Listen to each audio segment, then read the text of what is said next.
All right, and welcome to the Movie Bros podcast, your favorite podcast where you have no intro. There's no intro music, and this is and you're listening to people talking, review their favorite movies of today and yesteryear.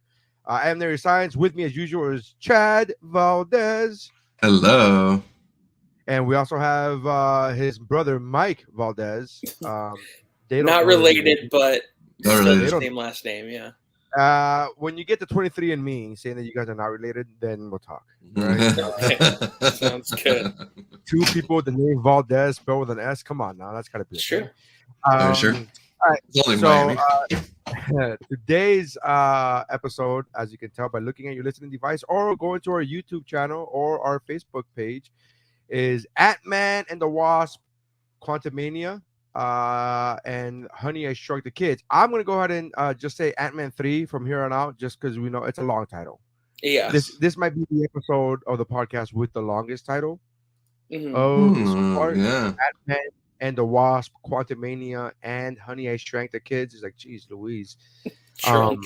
Did I say shrank again? Yes, you did. Shrunk.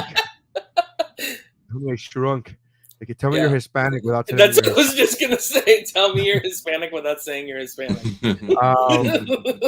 Honey, I Shrunk. I've been saying Honey, I Shrank the Kids for God knows how long now in our group chats. So, all right, Honestly, let's I've start off- forgotten which one it was, so it's okay. Let's start off with I didn't even realize until I Googled it, and Google was like, you must be Hispanic. Did you mean? Yeah, I did.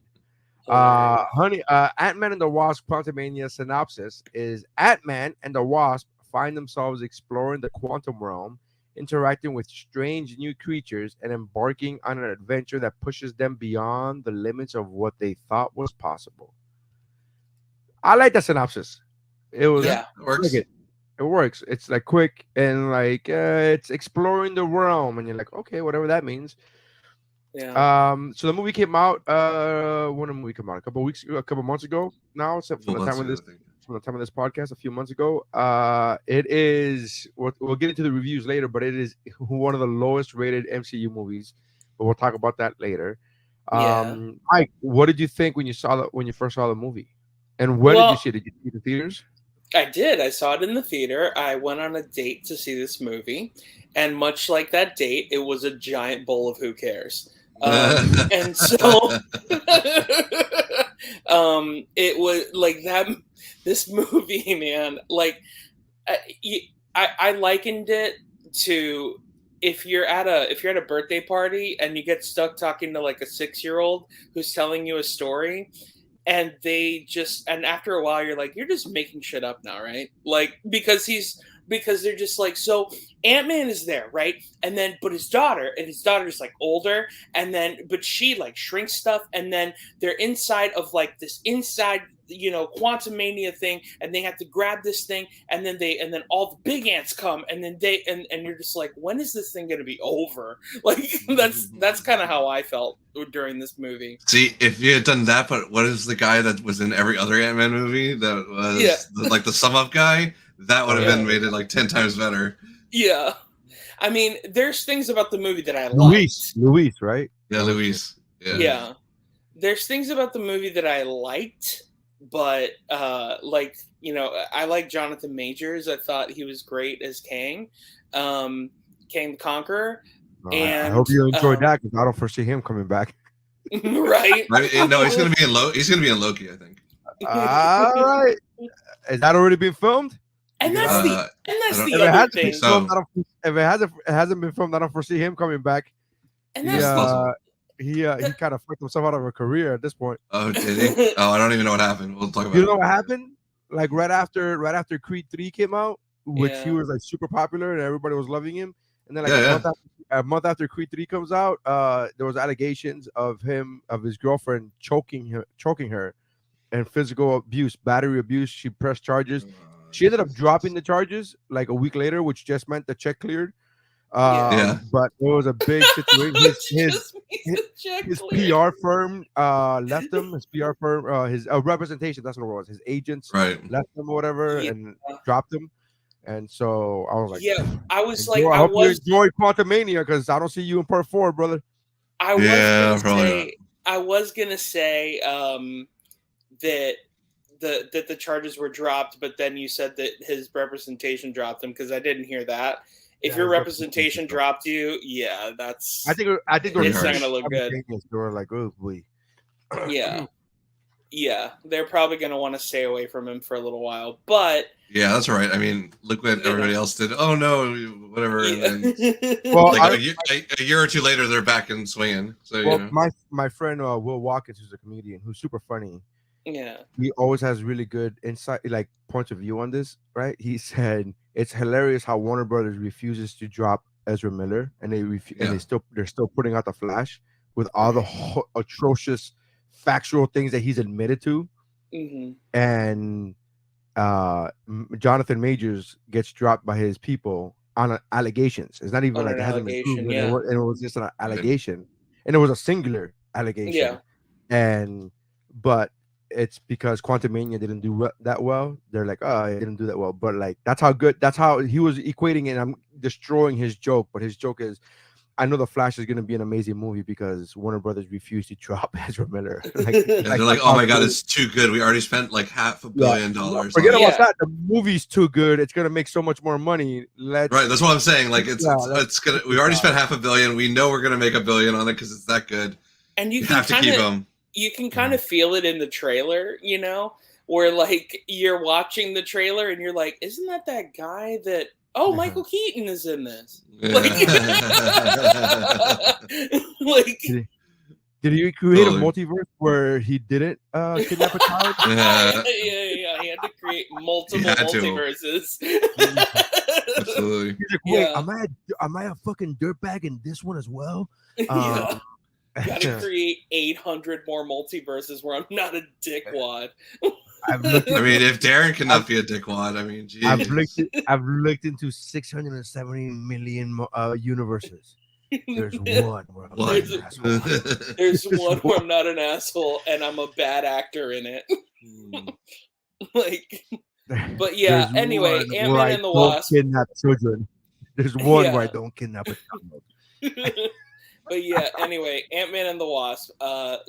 Giant bowl of who cares, at least for me. Chad, yeah, that's how I feel. So I didn't see it in the theater because I heard even from diehard Marvel freaks that I know, or they were so disappointed with it. And I have limited time as it is, so I was like, I'll wait for it on Disney Plus. And then I watched it last night, and okay, so from what everybody had told me, I was expecting utter garbage, like making Iron Man 3 look like the pinnacle of the MCU. And it wasn't terrible. I did enjoy my time with it, but it was definitely not anywhere near the top. And it's probably about the typical Hollywood Drek. So it wasn't like an entire waste of time. But you're right. Over the overall story, besides the Kang storyline, which I absolutely dig. Yeah, I didn't they didn't make us care at all about Cassie. I care about Michelle Pfeiffer because it's Michelle Pfeiffer. Exactly. Because she's Selena Kyle. Right, because she's Selena Kyle, amongst other things. Yeah, absolutely. I was like, God, if only they had gotten her in the Flash movie. Yeah. I would take it. I would take a little Catwoman. Yeah.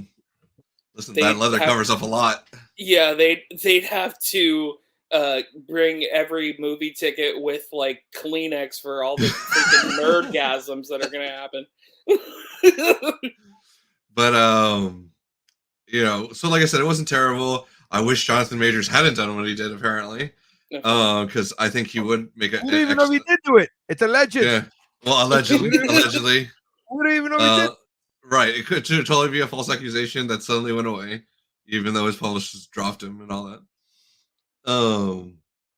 It doesn't mean anything these days. People run into the sight of anything that might be potentially damaging PR-wise. 100%. So it wasn't terrible. I've definitely seen worse movies. I thrive on worse movies. It's in the horror genre for sure. But I just, and Scott, they took out everything that made Scott Lang funny. It felt like, and to switch on to the daughter, and they took away his entire sidekicks. Where were the three dudes? They were there, but like for seconds. There were cameos. Oh, were they? I didn't even see them. Yeah, they were like cameos. Yeah, I really miss Luis's sum ups. That was like always one of the funnier parts of the movie, or the prior two movies. Yeah, agreed. So, but otherwise, like I said, it was middling. It wasn't the worst MCU movie. I still think that Iron Man 3 unfortunately holds that place. At least in the originals. Like, I mean, Eternals is really bad. But I haven't seen like I don't really count that as, because I mean it's like so off in the sideways of where the hell else was doing in the MCU. Yeah. So anyway. Mary, so Ant-Man 3 holds the distinction for me of being the only MCU movie that I did not see in theaters. There was a couple factors to that. Is basically my schedule, but I also just didn't care enough because part 2, Ant-Man 2, I just didn't care. I was like, I saw Ant-Man 2 and I'm like, it's fine. It's whatever. So when Ant-Man 3 came around, I just didn't care enough to make room for my schedule. Like, I'm very busy. I'm busier now than I was 6 months ago or 3 months ago when this movie came out in theaters. Right. And I'm still finding ways to watch, like, even if I have to go watch Creed 3 in Mexico, and like I'll find a way, right? Like, I'm trying very hard to watch these movies that I really care about. And Ant-Man 3 came around and I was like, Ant-Man 2 wasn't good to me, so I don't care enough to make Ant-Man 3 a priority in my list. So it was the only MCU movie that I have not seen in theaters. I say all of that to say, when I did see it a week ago, I saw Ant-Man 3 a week ago. I was pleasantly surprised, and maybe because the bar was set so low, and not by people, because I could care less about critics. That doesn't mean anything to me. I'm one of the rare people you're gonna find. I guess to be honest with you, Chad, you're the first person that I've met physically that I know of in real life that did not like the Eternals, because everybody else that I talked to, Jeff and all my other friends that I know, like, we all were prepared to hate Eternals, and then we were all like, this isn't bad. Why is everybody shitting on this? And we didn't understand why everybody was shitting on it. And then, so I say that to say that this interest in Ant-Man 3 was nothing to do with the reviews or how bad it critically was and all that. We don't give a fuck. It was just based upon Ant-Man 2. I'm like, if Ant-Man Part 2 did it, like, because Ant-Man 1 was fucking great. And then Ant-Man 2 was just meh. It wasn't bad or awful, horrible. It was just meh. I felt about Ant-Man 2 the way, Chad, you described Ant-Man 3. Right. I just felt like it was not the worst thing in the world, but not enough for me to be like, I can't wait for part 3. I was like, who gives a fuck? I just didn't care. Yeah. I just didn't care. That's indifferent. Who cares? Right. And then I watched part 3 a week ago, and I was like, yo, this is actually fucking fun. Like, I had fun. I enjoyed that the quantum realm was a completely different. It was like, I love the way they explained a lot of shit, in the sense of like, drink the blood or drink whatever the juice or whatever. Drink the ooze. Yeah, you just drink me. Drink the ooze. Like, I love, first of all, that character is great, right? Second of all, I love the fact that you drink the character, you now understand everybody's language. I thought that was a great way of explaining that, right? Yeah. Because they could have very just ignored it, and everybody just speaks English down there, and you're like, okay, fine, and nobody would have thought twice of it. It's just whatever it is. You know what I mean? Like, you're already in subatomic land. I don't know. Yeah. You know what I love? You know what I love about that joke is that joke is a 90s drink commercial. You know what I mean? It's like, drink me and you'll understand my language. Yeah, it really is. You're like, Capri Sun. And you're like, wow. That commercial runs back to back. Where's the beef? Like, that's oh, absolutely. So I love that. I dig that. I love the jokes. I dig all of that. I gotta be honest with you. The Wasp was my only real disappointment. Was the Wasp, because she was. I feel like she had nothing to do. Yeah. I feel like, forget about nothing to do. She had something to do. She saved his life at the end, which I thought was cool. But she had nothing to say.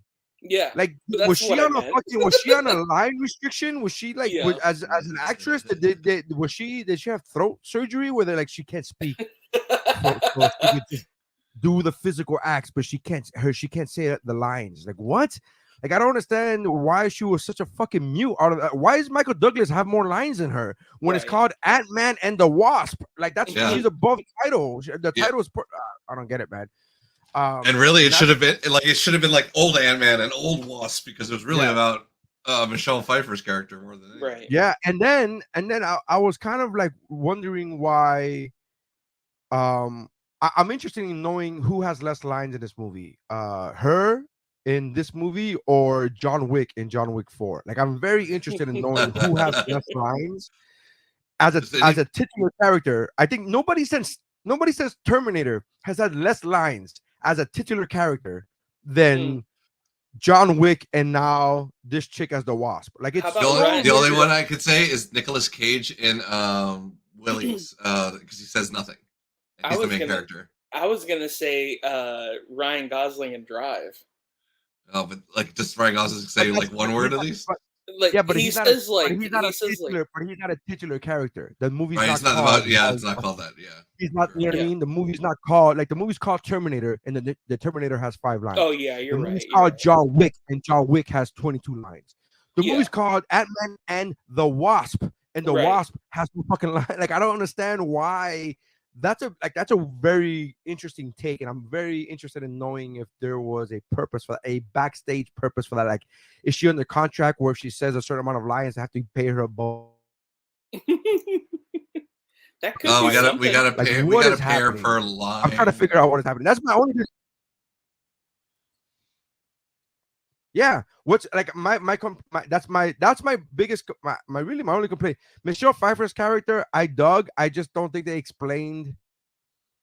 Like, there was too much of the "I'll tell you later." Like, no, bitch, we're gonna talk about this shit right now. Like, fuck that. Exactly. You guys are literally just flying a ship. Like, fucking talk, bitch. Yeah. Yeah. Can you just? Yeah, I don't understand. They're like, no, we gotta talk. Like,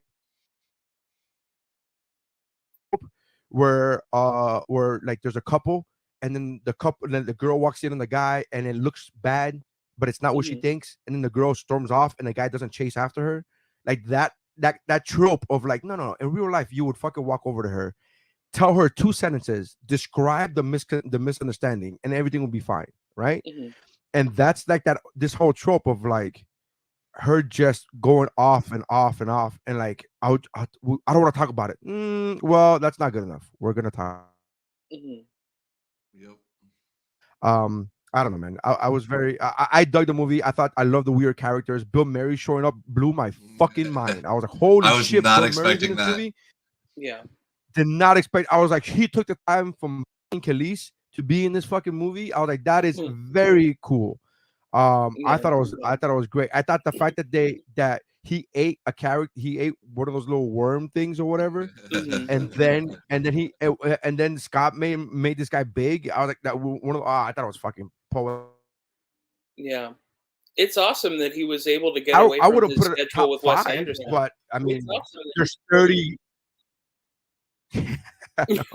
between Wes Anderson and Banging Khalees. He's like, my schedule is packed. I don't know if I have enough time. Yeah, I don't know, man. I got another Garfield movie coming out, but I'm drinking all these lactose intolerant milkshakes. I don't know if I have enough time. But I don't know, man. I dug it. I dug this movie. I thought it was fun. I enjoyed the crazy worlds that they had and they created. Or maybe not even top 10, but right. But you're thinking, oh, that's not an insult. There's 35 movies. Yeah. It's the fact that it's not top 10 doesn't mean that it's a bad movie. I wouldn't put it in the bottom 10. Yeah. You know what I mean? Like, this isn't like people. I love the fact that MCU fans are like, this is the worst movie. And I'm like, did you guys see Thor? Yeah. Thor was horrific. Hey, Thor's amazing. Thor was so bad. He was like, I have a structural character of hanging out with Natalie Portman. I am a different man. I'm like, what the fuck? Yeah. Excuse me, sir. Whatever. Oh, you meant the last. I'm sorry. So, everybody always goes after Dark World. You're going after Love and Thunder. Oh, okay. I can see that. Yeah.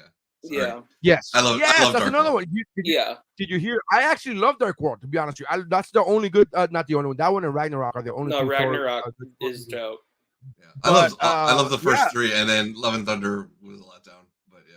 Love and Thunder. Yeah. Did you hear him talk about his kids bad mouthing Love and Thunder?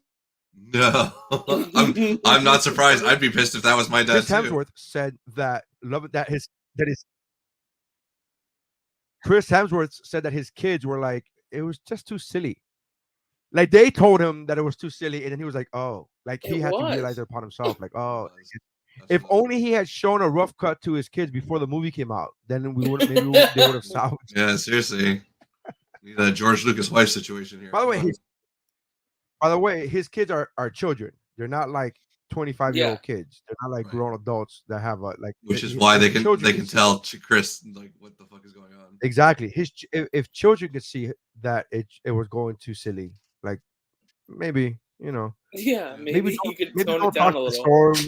Maybe don't talk to Stormbreaker that much like a fucking girlfriend. This is creepy already.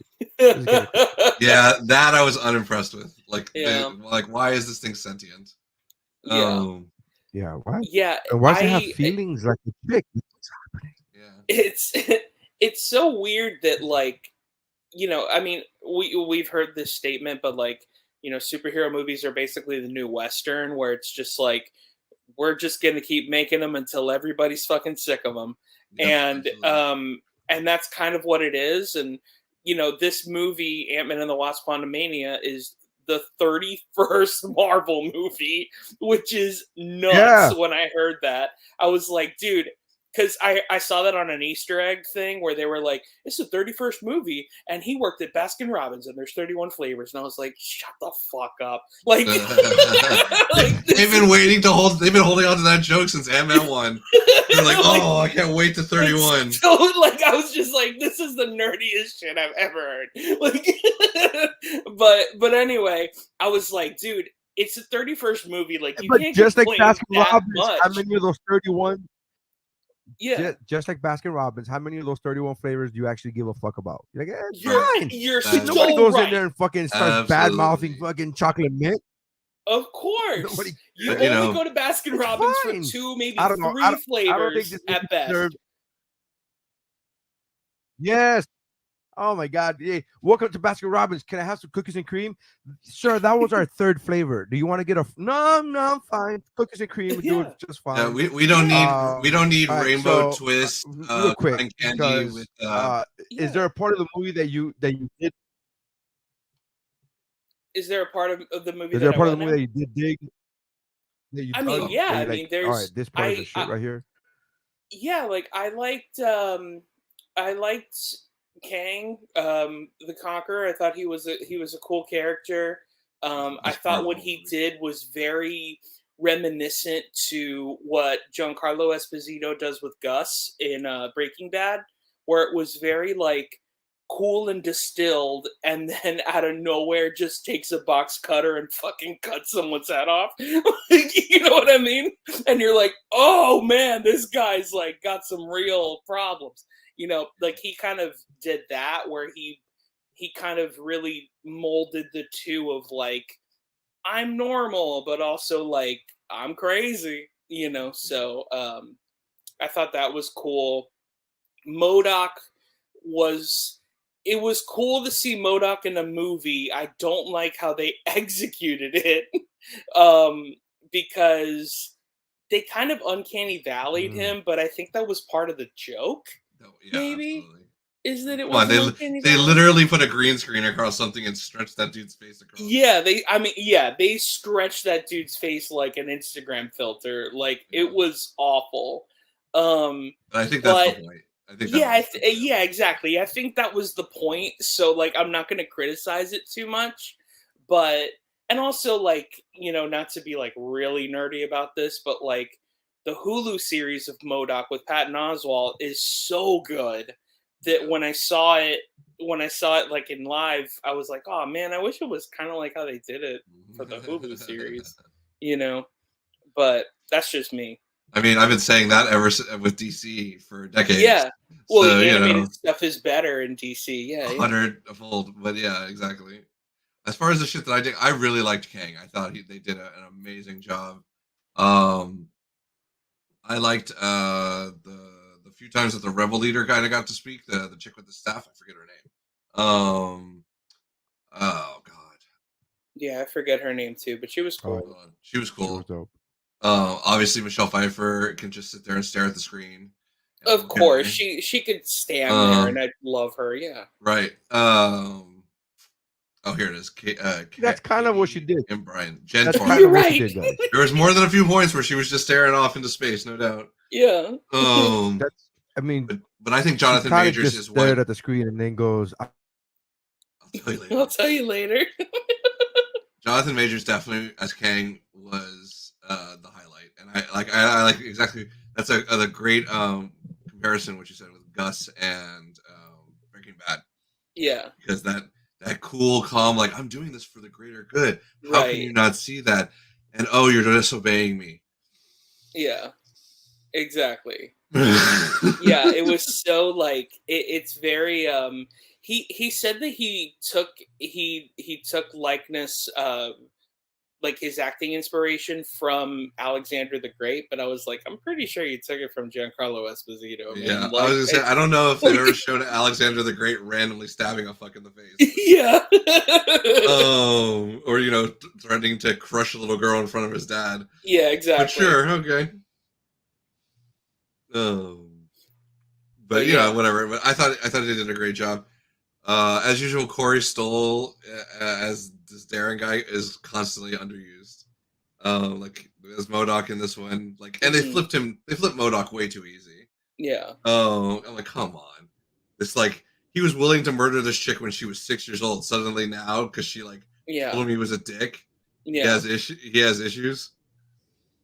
Yeah, that was kind of the, like I get it because the character is, at least from what I've seen in the animated series, the character is this character that is like, I'm gonna kill everything, but then but also like you hurt my feelings, like and like that's kind of funny about the character, I think that was the animated thing. I don't think that was in the comics. Oh, really? I don't think MODOK's walking around going, "You hurt my feelings." Well, yeah, because like that's the comedy of it in the cartoon, where it's like, man, like I just want to be respected like all the other villains, and they're like, you're a piece of garbage, dude. Like you're just a face with little legs, And he's like, oh man, like you're hurting my feelings right now, and like that's kind of hilarious. And I think that that's what they were trying to do in this movie. But I agree with you that they did it so quickly. Like, it should have been like a next movie thing. Oh yeah, for sure. As a bad guy. Like, I mean, the acronym for MODOK is Machine Only. Only. What is it? Only designed for killing or something. Murder. Yeah, multi-organic design. Yeah, only for killing. Only for killing. Yeah, something like that. Yeah, like something along those lines. And it's like, okay, so can you at least seem a little bit more badass for a few minutes? Like, you know what I mean? Because like that's like what your name means, but mechanized organism designed only for killing. Mechanized organism designed only for killing, yeah. Yeah, man. I mean, it's I mean, I don't know anything about MODOK. Like I watched one of the episodes that from the animated series. I watched one, maybe 2 episodes or whatever. I don't know anything about MODOK, so I don't know. I got to be honest with you. First of all, as a kid reading comics, anything to do with space, I was out. That wasn't really my thing. I was like, I don't really care about space people. And then the other thing is when I saw like just the character design of MODOK my entire life, I'm like, that's stupid. I just moved on. It's like the equivalent of. It's the equivalent of Squirrel Girl. You could try to sell Squirrel Girl to me all you fucking want. I don't give a fuck. You lost me with the name, so I don't care. I have zero interest in fucking Squirrel Girl. For my generation, I just didn't care. But I saw this movie. I'm like, oh, all right, well, I was for my generation. It's Shark Boy and Lava Girl. We're just like, yeah, those aren't superheroes. Yeah. Like, oh yeah, those movies were so terrible. So like. MODOK to me was that same situation where I'm like, I don't care. This doesn't like I just ignored it and moved on. So when it showed up in this movie, I was like, okay, fine, he showed up in the movie, but I wasn't like, oh, I don't like the way they did him. I'm like, who gives a fuck? He's a dumb. It's like Krang. You're 100% right. It is Krang, yeah. But see, Krang would have been at least cooler. Yes, Krang would have been. I think Krang would have been cooler. There's no way of making it. There's no way of making it. There's no way of making those characters in quote unquote live. Yeah, but that's to be completely CGI to look like it. Those are like super animated characters. Those are super animated by live action. I mean, like supposed to look in photorealistic. Yeah, that's those are like that wouldn't work. Cartoonish characters. Yeah, it's like how the Lion King isn't going to work the same with real lions as with animated. Like especially when lions don't actually emote. That doesn't. Yeah, I mean, in the animated version, you can make hyenas less threatening. You know what I mean? Like in a real life situation, you're like, those things are fucking scary. Like, you know what I mean?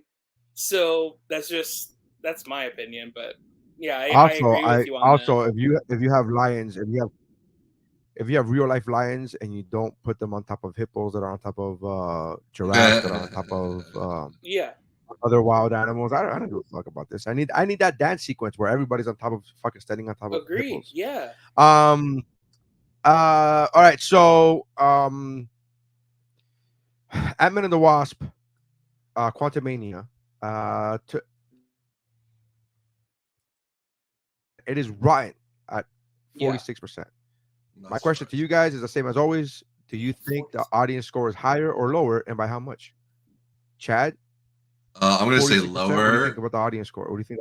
I'm going to say lower, probably in the lower than 46. Lower than 46. I'd probably say 35. 35. Okay, Mike, what do you think? I think it's higher. What do you think it is? Because I gotta be honest.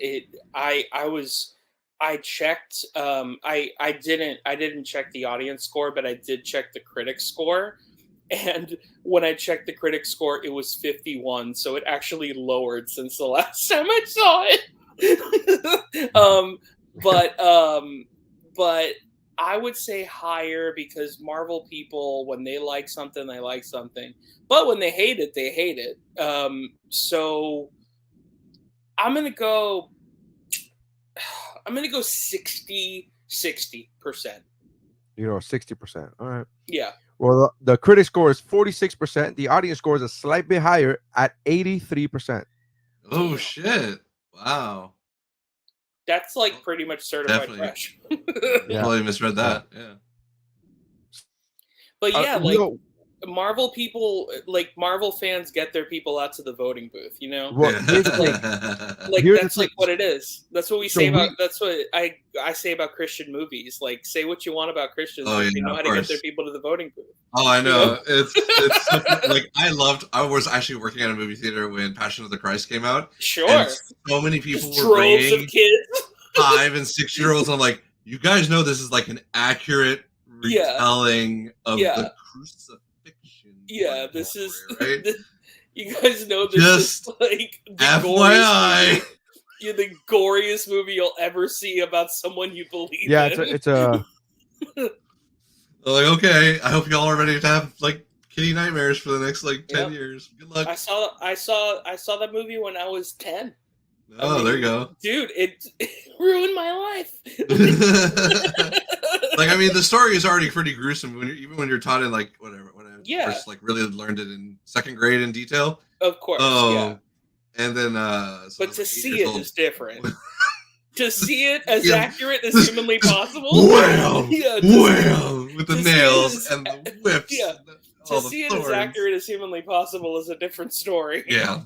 I'm like, I'm sorry. That's yeah. But yeah. Anyway. Sorry to.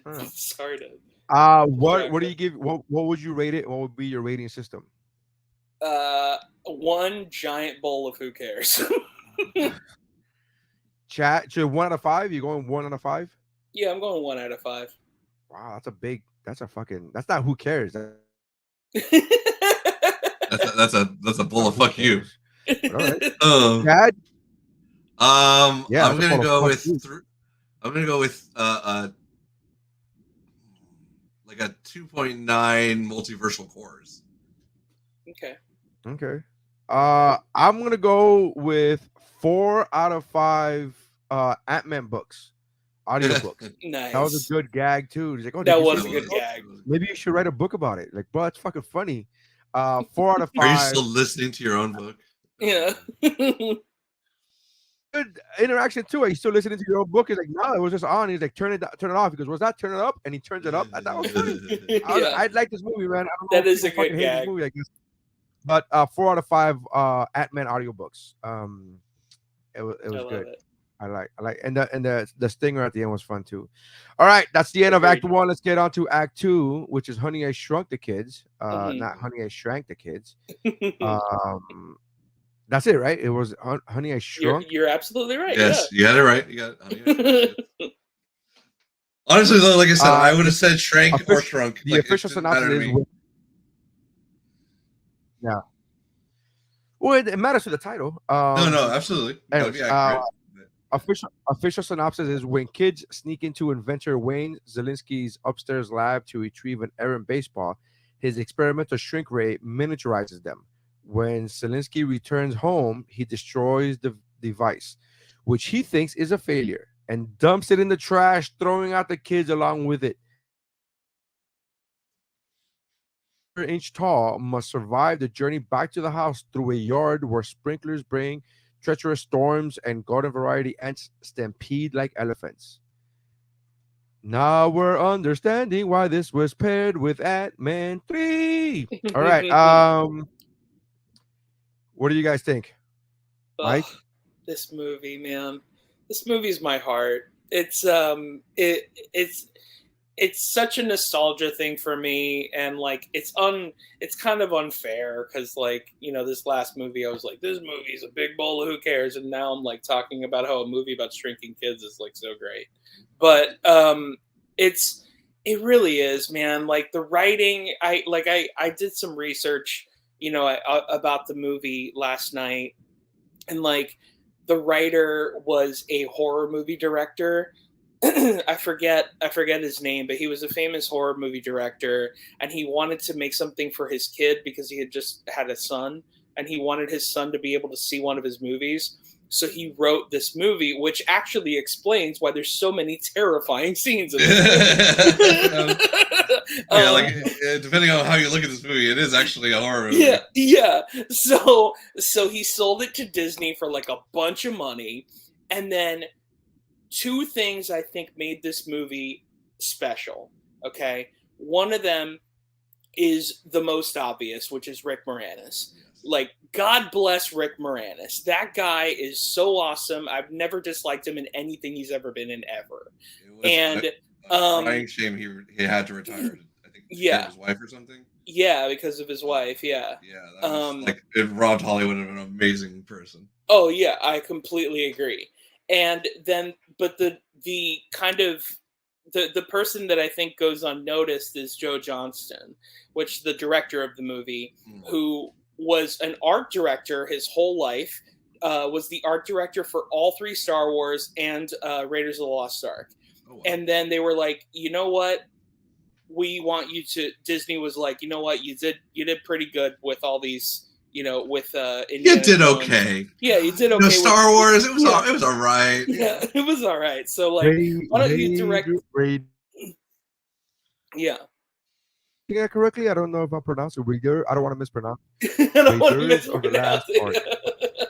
Yeah. So his very first movie ever was Honey, I Shrunk the Kids, and ended up becoming like this really well crafted director afterwards. Made Jumanji, made like all these really great movies. But again, when you think of these movies that he's made, everything has to do with how great the art direction is and how great the vision of the whole thing is. Because like, I mean, again, when everything is miniature, like he finds his couch and it's like super small and it still has like the indentations and like all these little things. Like the ants, you know, the scorpion, yeah, like being you know, stop motion puppets, but then giant robots, so they can have like that bucking scene kind of where they're like trying to tame the ant. You know, so many cool little like movie magic things that would just be done on a green screen today. You know what I mean? And like that's kind of what makes this movie so special. You know, but yeah, that's what I have to say about it so far. So for my point, Chad, like I said, Rick Moranis is a gem that it sucks that I guess like you said, his wife got sick, and so he pretty much had to retire. And I've been like dying for him to come back like anytime he can. Like anytime he pops up, I'm like, oh, I will watch that movie just because Rick Moranis is in it. He is like a big piece of my childhood between Ghostbusters, Honey, I Shrunk the Kids, everything. I love it. I think they did an amazing job, especially at the time, with both CGI and the practical effects that they did. Building the robots and all that stuff. They did a great job. And the point of view, like, what kid hasn't always thought about, like, what's it like down there? Because you're always like half in the dirt anyway. Mm-hmm. And all the storylines, like they made us feel for a freaking ant, right? Like I can I couldn't even crush ants for like a week after this movie. It was rough. But you got a ton of different good actors. Like even the one of the moms of the kind of dirtbag dad too. The other parents, they were cool. Like I liked how they did their characters. The kids were of course amazing. Hard to argue with any of their performances. Like because they're kids. But also there's nothing out of character. They did exactly what they should have. Yeah, exactly. And as a kid, man, like imagining a giant oatmeal raisin cookie. God, that's like a fat kid's dream. Like, I don't think it has to be relegated to any fat. It's just kid dream. Though if it had been chocolate chip, that would have been my dream. Yeah. I don't think it was an oatmeal raisin cookie, by the way. It was the oatmeal cream pie, right? Oatmeal cream pie. Yeah, oatmeal cream pie. Yeah, that's right. Yeah. It had the cream in the middle. Yeah. I don't want to be that fat guy to correct another fat guy. You have the wrong fatty foods, but really. How dare you cross the streams on this? Yeah, I correct grammar. Neri corrects food facts. But I thought the whole thing was great. Nobody's going crazy for an oatmeal cookie. Oatmeal cream You're pie. right. Oatmeal cream pie. Cream pie on the other end. Well, that's very different. Absolutely. God, if it had been a cosmic brownie or a nutty bar, forget about it. Yeah. Nutty buddy would have been too hard. You can't break down those bricks. It would have been hard to eat that. Mm-hmm. They picked the perfect food if you think about it. They had Oreo cream pie. That is a good point.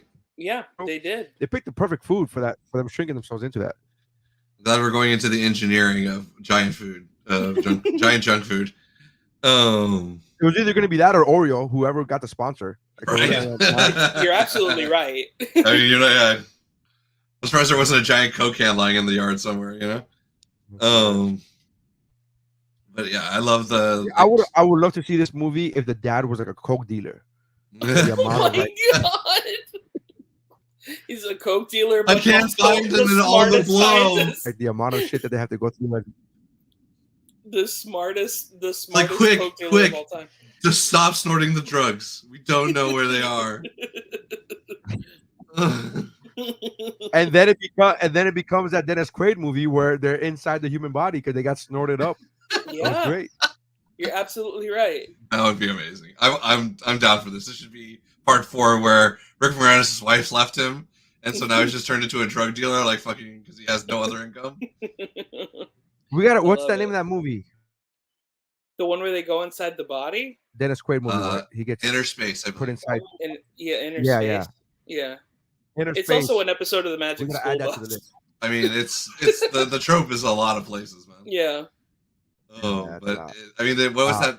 They made a whole animated thing with. Was that Will Smith or was that Chris Rock? Well, it was. Keep your Chris damn Rock. name out your fucking mouth. Yeah. It was Osmosis Jones, is what you're thinking. Osmosis Jones. Yeah, it's with Bill Murray, which we just talked about. Bill Murray and Chris Rock. Chris Rock. So I was right. It was Chris Rock.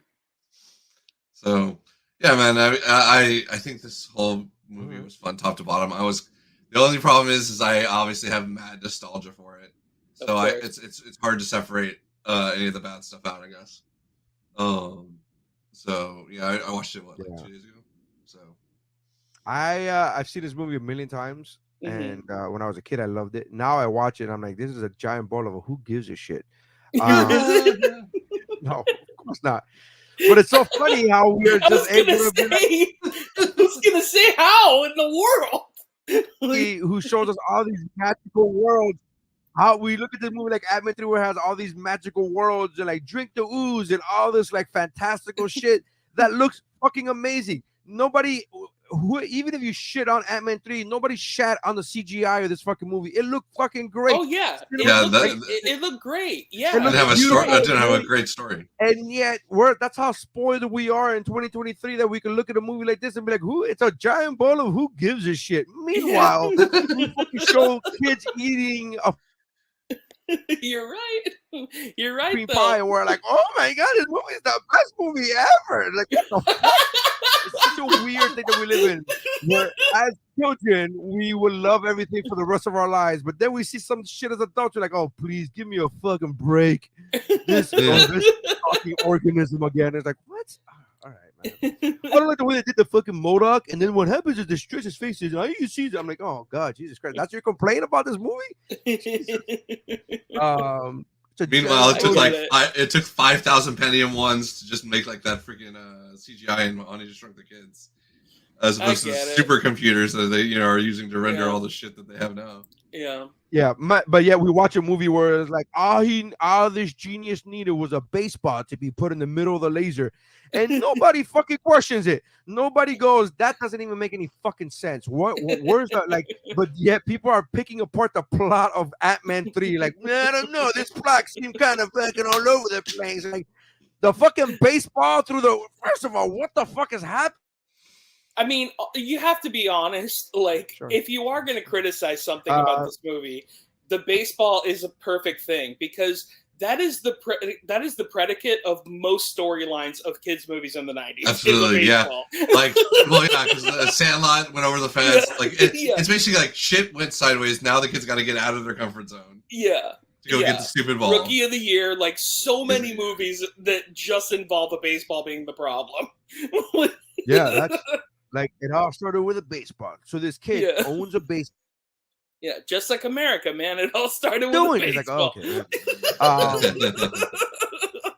Like, would have revolted if the baseball just stayed in field. Right. So, yeah, man. I dug this movie, but I dug Ant-Man 3. So I don't know. I don't fucking pick arguments over. But I dug this movie. I watched this movie with my kids recently, and they loved it. They enjoyed it. So there's nothing we could say now that we haven't said a million times about Honey, I Shrunk the Kids.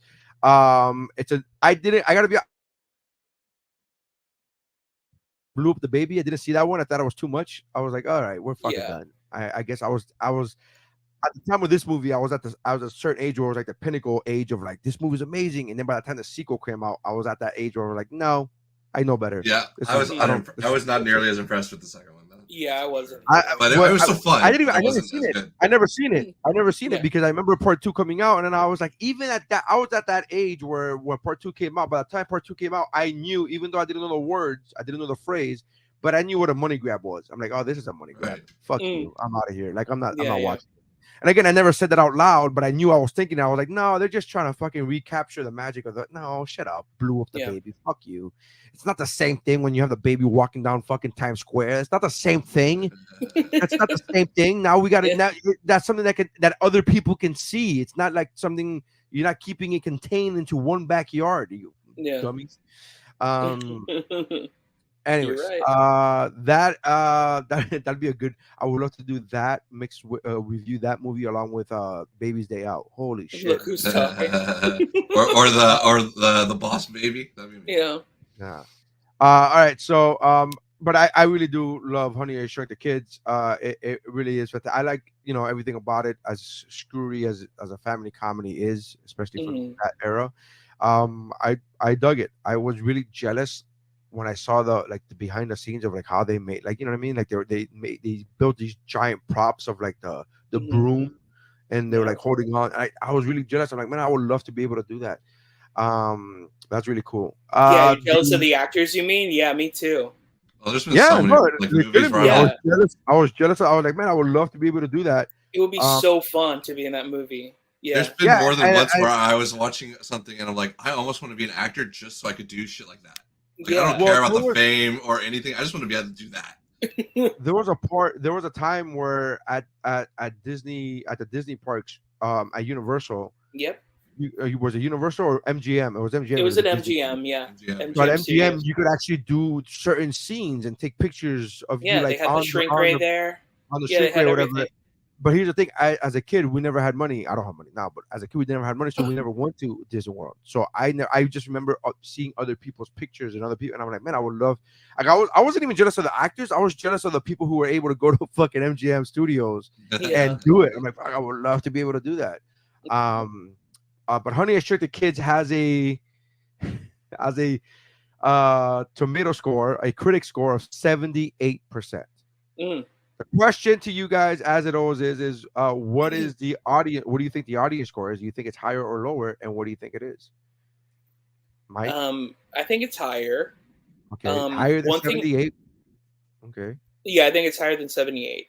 One thing I will say about this movie, real quick, when it comes to like critics and when it comes to all that, it came out the same day as Batman, the Michael Keaton Batman, and one of the reasons a lot of people would see that as like, oh man, this is like gonna, bury this movie. One of the reasons why this movie succeeded was because Batman was sold out. And people still wanted to go to the movies. So they saw Honey, I Shrunk the Kids instead.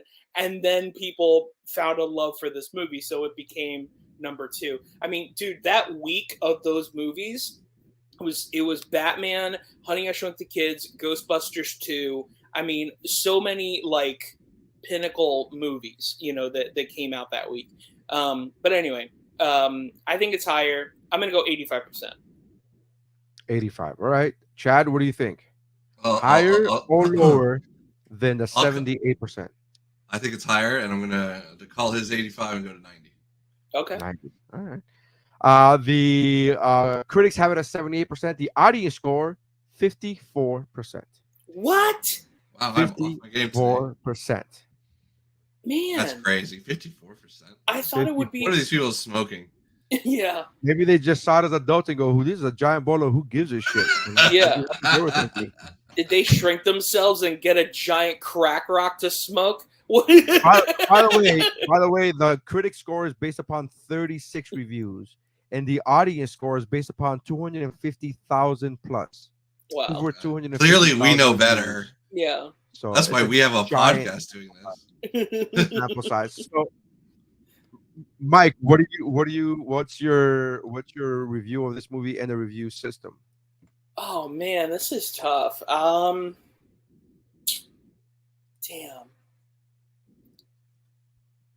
Well, real quick, before I say my rating system, I want to say this. I saw Rick Moranis was talking about how the director just wanted him to be an actor and not a comedian. And so he's like, please just let me get jokes in. And so there is one improvised scene, and it's one of the funniest parts of the movie. And it has to do with my rating system. And he goes, so he's trying to explain to the other parents that the kids are shrunken.